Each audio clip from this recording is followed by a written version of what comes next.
Hello and welcome to the morning bulletin from Blood Red. My name's Andrew Beasley and I'm joined by Emmet Gates. And we're here to talk about obviously stuff relating to Liverpool today. And chief among them is the World Cup, obviously. Liverpool haven't got too many players at the World Cup, but three of them should be making their bow today because, first of all, after Switzerland-Cameroon is at 10 o'clock. But then at 1 o'clock, we've got Uruguay against South Korea. And Mr. Darwin Nunez should be featuring. I think it's safe to say, Emmet, he's someone we're looking forward to see in action. Yeah, exactly. And it's hard to know what to make of this Uruguay side. Obviously, Luis Suarez is still there. Edison Cavani's still there. And obviously there's Nunez. But I don't think they were brilliant in the qualifiers for the World Cup. And it'd be interesting to see how Nunez fits into this side. Obviously, given his emergence, in the at club level over the last 18 months. But yeah, looking forward to seeing him in action. And if his performances for Uruguay are similar to what they have been for Liverpool, I'd say expect chaos and plenty of opportunity going on around the backs and a bit of chaos in the opposition box. So yeah, it'll be interesting to see him, and obviously good to see Liverpool players featuring at the tournament. Yeah, Uruguay are in pretty decent form. They've won 5 of their last 6 games.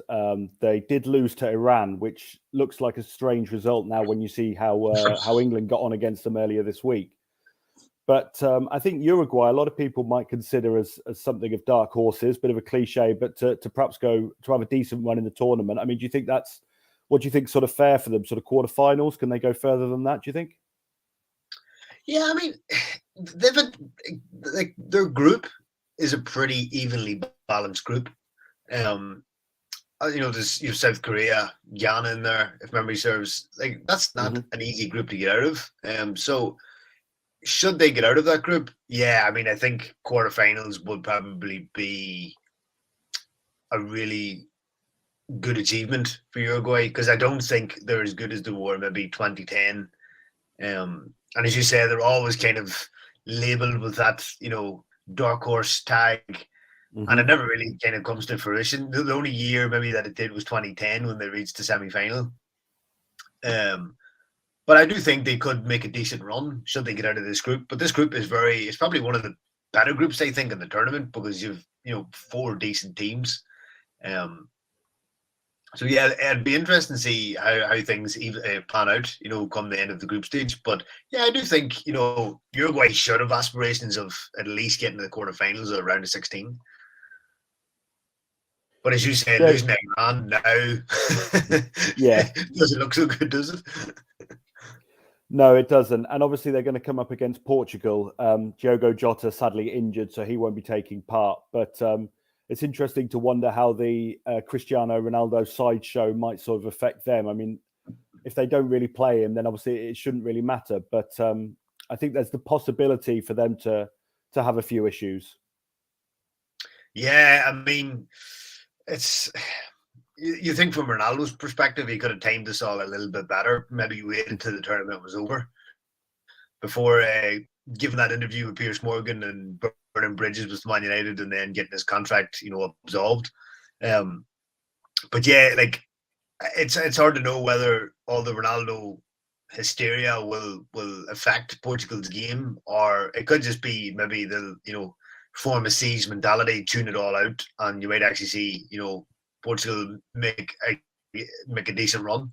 But at the end, then again, it could have the adverse effect, and they could be awful, and they could be out by the group stage.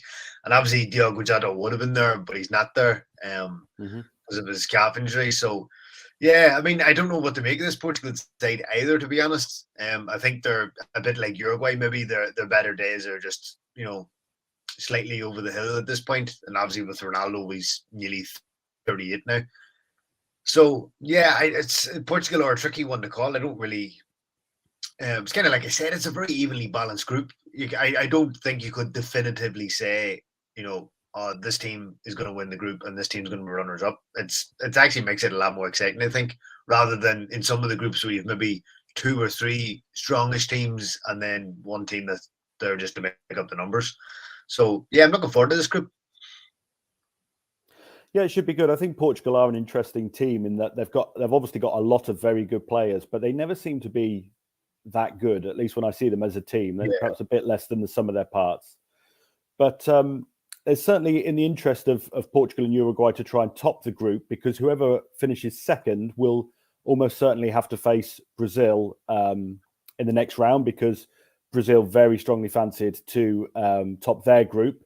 They're in a group with Switzerland, Cameroon, and Serbia, Group H, and Brazil get underway at 7 o'clock tonight, UK time, when they take on Serbia. And obviously, there's Liverpool interest there. Most likely, Alisson, I believe, will start. Fabinho, I'm not sure, a bit less often. He's sort of in and out of the side a bit. But do you think he'll feature? And how do you think that match will go? Yeah, I mean, it's interesting. I think Alisson wasn't the number one up until very recently. You know, it was Ederson. I couldn't remember his name. Well, Monte's Ederson. I mean, he started in their Copa America journey, and Alisson was kind of the number two. But recently, it seems like Alisson has kind of clawed back to the number one spot. So I definitely do think we'll see Alisson tonight.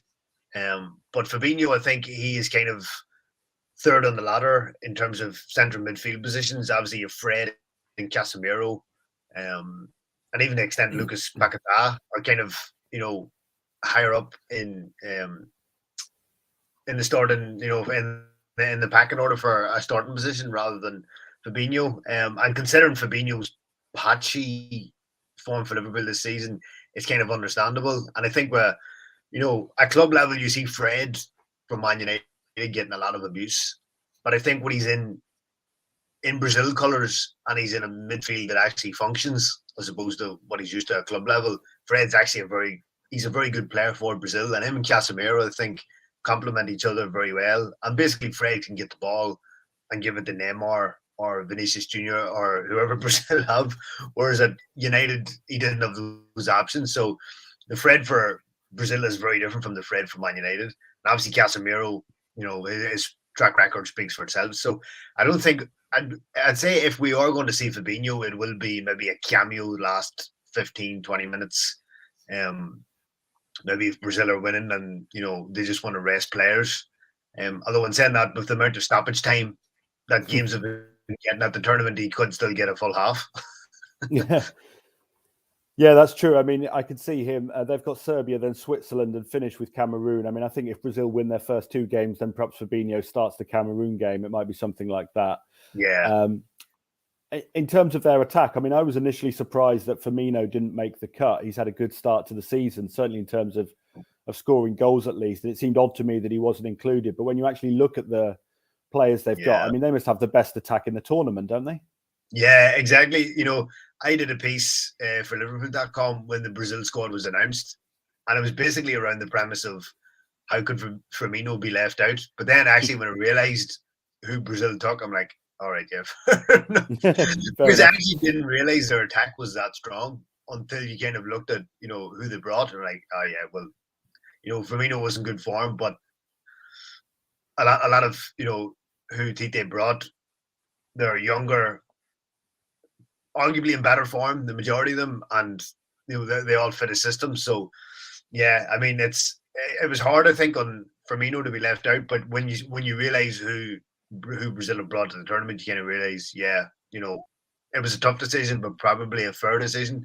And I mean, listen, it benefits Liverpool because Firmino's fresh come Boxing Day, so no arguments on this end. So, but yeah, I mean, Brazil's attack is fearsome. I think throughout the 2010s, Brazil, I know it didn't seem the Brazil of old. They weren't like, if you remember back to the 2014 World Cup, that Hulk and Fred, not the Man United Fred, a different Fred up front. Yeah. And where was all the classic Brazil strikers like Ronaldo, Romario, Bebeto?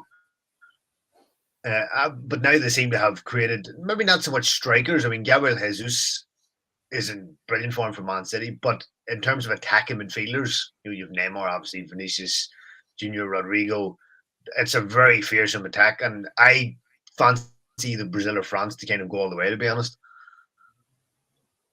Yeah, they look that way. I mean, I picked Argentina before the tournament, and obviously they got off to a shocker, but they didn't play that badly. They had enough chances, but as soon as you lose your first game, you're on the back foot a bit. But yeah, I think in that case, it was the 2 disallowed goals that Argentina scored that were disallowed that kind of knocked the stuffing out of them, I think, and they just kind of never recovered from the two calls. But I mean, if you're going to lose a game, have it be the first one, I think.